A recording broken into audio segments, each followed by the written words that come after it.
اچھا ڈاکٹر صاحب، ہم اس گفتگو کو آگے بڑھاتے ہیں تو جب ہم تصوف کی بات کرتے ہیں یا صوفی کی بات کرتے ہیں، اس کے ساتھ دو لفظ عام طور پر جڑے ہوئے ہوتے ہیں۔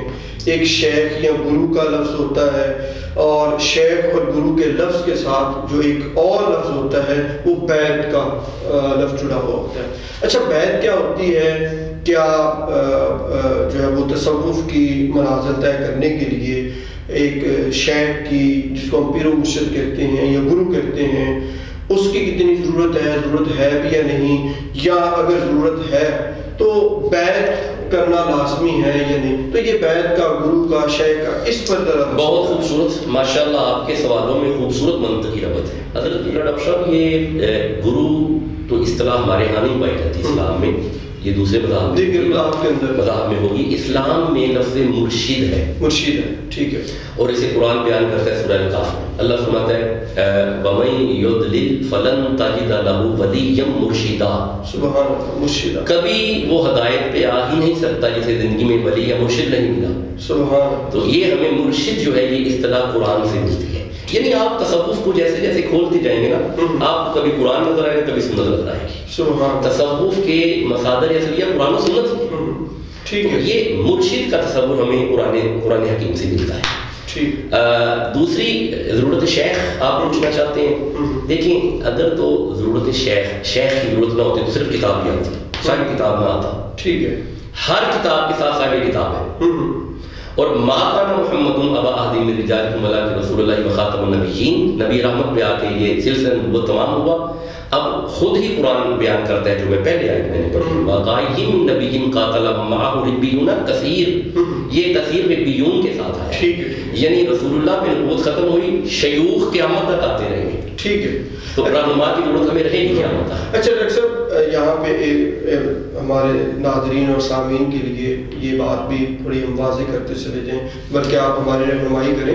بعض لوگ کسی شیخ کی، مرشد کی بیعت کرتے بھی ہیں، بعض نہیں کرتے، تو کیا یہ کس درجے، فرض، واجب، مستحب درجے میں؟ مثال کے طور پہ میں پوچھنا یہ چاہتا ہوں کہ اگر کوئی شخص کسی کی بیعت نہیں کرتا لیکن وہ اپنے اخلاقیات اس کی بہتر ہیں، لوگوں کے ساتھ معاملات بہتر ہیں، باطنی صفات اس کی بہتر ہیں، تو کیا جو ہے وہ آگے؟ میں بہت مختصر اس کا عرض کروں گا، جو شخص کسی کی بیعت نہیں کرتا وہ بھی کسی نہ کسی کی بیعت ہے، ٹھیک ہے۔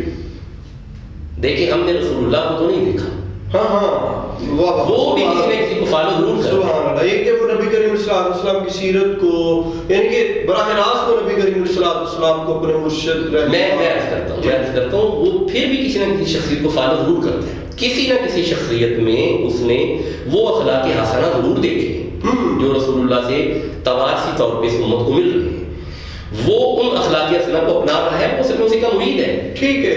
یعنی کہ ہم جو ایک روایت ہے کہ میں فلاں شیخ کا مرید ہوں، ہاتھ پر ہاتھ بیعت کرنی ہے رکھ کر، تو آپ کہنا چاہ رہے ہیں کہ وہ اس طرح تو چلے اس نے نہیں کی، لیکن روحانی طور پر فالو کر رہے ہیں، کسی نہ کسی کو فالو ضرور کر رہے ہیں، بیعت تو ہے ہاں، لیکن قرآن حکیم میں ان الذین یبایعونک انما یبایعون اللہ ید اللہ فوق ایدیہم، یہ جو ہاتھ والی بیعت ہے نا، دیکھیں ہاتھ کا فیض ہے، ہم ہاتھ کے فیض کا انکار کر ہی نہیں سکتے۔ قال یا ابلیس ما منعک ان تسجد لما خلقت بیدی، اے ابلیس کس چیز نے تجھے منع کیا اسے سجدہ کرنے سے جبکہ میں نے اسے اپنے دونوں ہاتھوں سے بنایا ہے، وما رمیت اذ رمیت ولکن اللہ رمی، یعنی ہاتھ کا فیض قرآن سے ملتا ہے۔ یہی وہ آیات ہیں جن سے صوفیہ کرام نے استدلال کیا۔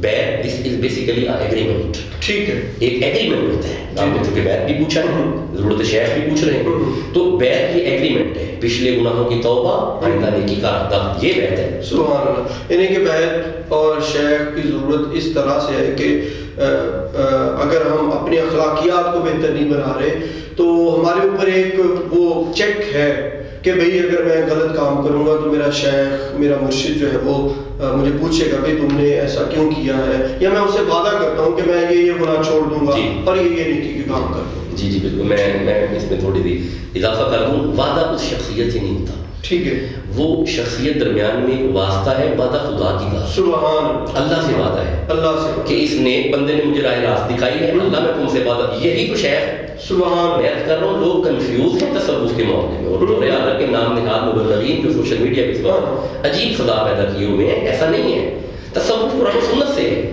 مطلب یہ دیکھیں نا، یہ بڑی ایک اہم بات ہے جو شاید ہم اس میں الجھے ہوئے ہیں کہ جب ہم کسی شیخ کے ہاتھ پر بیعت کرتے ہیں تو وہ جو اصل شیخ ہے، کیونکہ آج کل تو وہ نام نہاد بہت زیادہ ہے، تو اصل شیخ ہے وہ تو اللہ سے ہی تعلق جوڑتا ہے، اصل چیز ہی ہے، تو میں اصل میں شیخ گرو یا جب جو بھی اپنی زبان کے اندر کہیں تو وہی ہے، تو جو نام نہاد ہے تو میرے خیال میں وہ تو اللہ تک جانے ہی نہیں دیتے، بلکہ وہ کہتے ہیں کہ جو کچھ بھی ہے میں ہی ہوں۔ یہ غلط ہے، یہ کانسیپٹ غلط ہے۔ اپنی محبت مرید کے دل میں ڈالنا، this is not a basic theme of Islam، والذین آمنوا اشد حبا للہ، مومن وہ ہے جو اللہ سے محبت کرے، شیخ بھی وہ ہے جو مرید کے دل میں اللہ اور اس کے رسول کی محبت ڈالے۔